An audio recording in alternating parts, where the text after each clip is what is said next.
Let's talk about a really, really interesting story about cleaning up our plastic waste. Summer vacation, of course, has arrived, and with that, families going to the beach, going to swim at the lake, enjoying the sun, enjoying picnics. But another thing that you'll see as you head to the beach, as you head to the riverfront, is an amount of plastic that's left along riverbanks, that's left at beaches. Organisation Bleue wants to eliminate that waste by doing a tour of the beaches and banks across the province to promote and help remove the plastic waste that lingers in and around our waterways. Anne-Marie Asselin joins us on the line, the founder of Organisation Bleue. Anne-Marie, welcome to the show. Hi. I just want to say I'm just such a huge fan of your mission, because when I go into nature and along water, I'm confronted with trash, it makes me angry. So why don't you tell me what led to you, the founding of your organization? What led to that?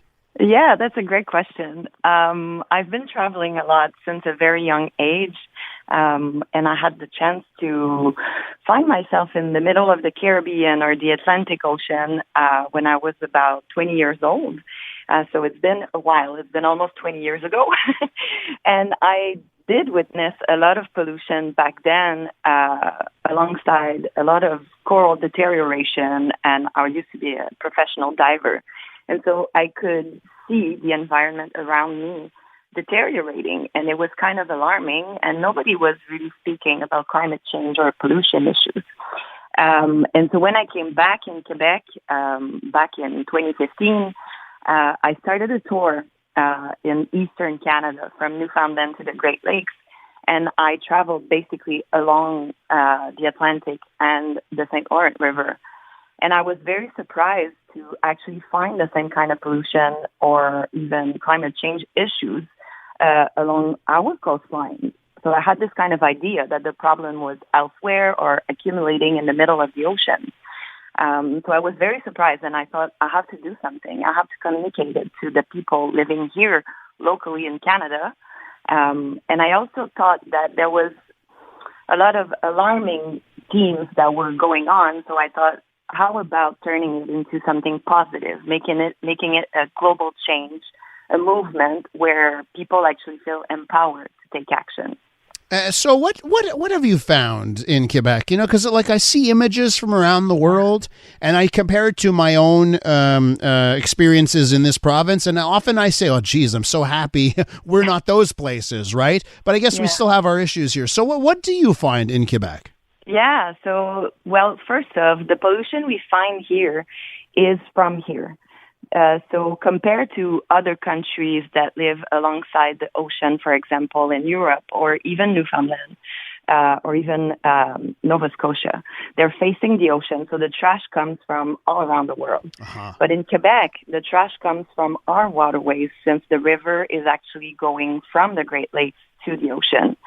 And so what we find is very simple. A lot of plastic bottles, single-use plastic issued from the restoration, for example. So you can imagine utensils or straws, a lot of Tim Hortons, coffee cups to go, plastic bags, and a lot of stuff from fishery industry also.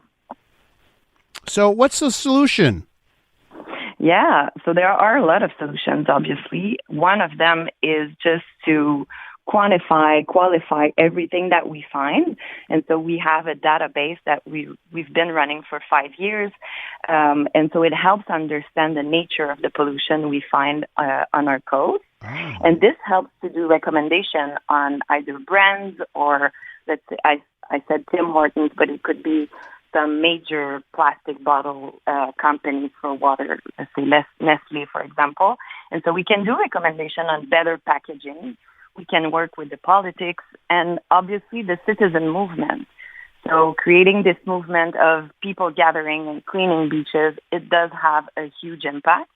For example, in 5 weeks only this year, we've collected more than 2 tons of plastic trash along our river.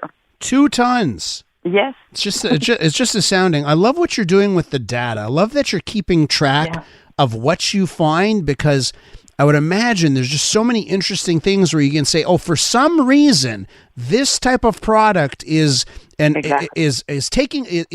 than it should be expected to be. I'm sure you find things that just stick out, that don't make sense with some of the preconceived notions about trash. Is there anything there that's interesting? Yeah, obviously. Well, and the major thing about this data is that it comes down to the nature of the data. So it's not something that is debatable.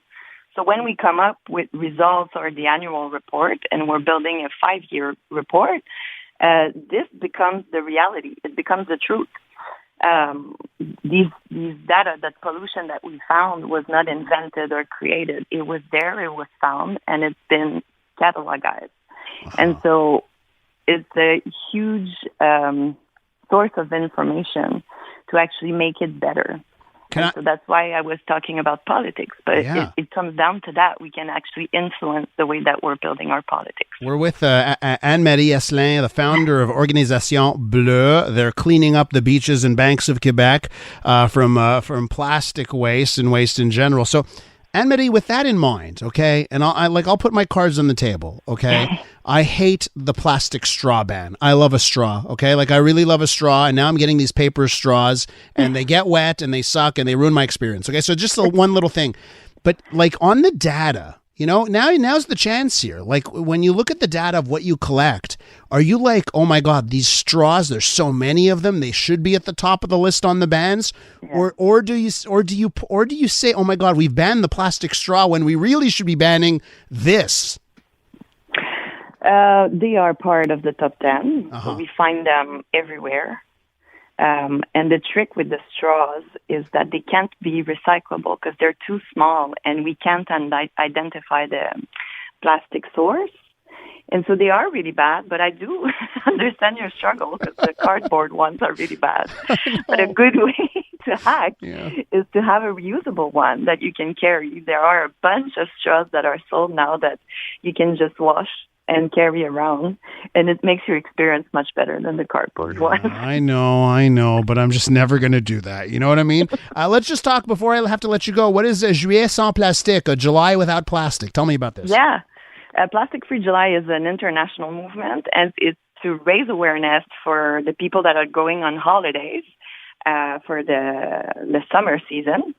And there's a fact that is interesting is that in the summer, our plastic consumption increases because of the warm weather, and we're trying to stay hydrated, obviously, so we buy a lot of plastic bottles or rafraîchissime.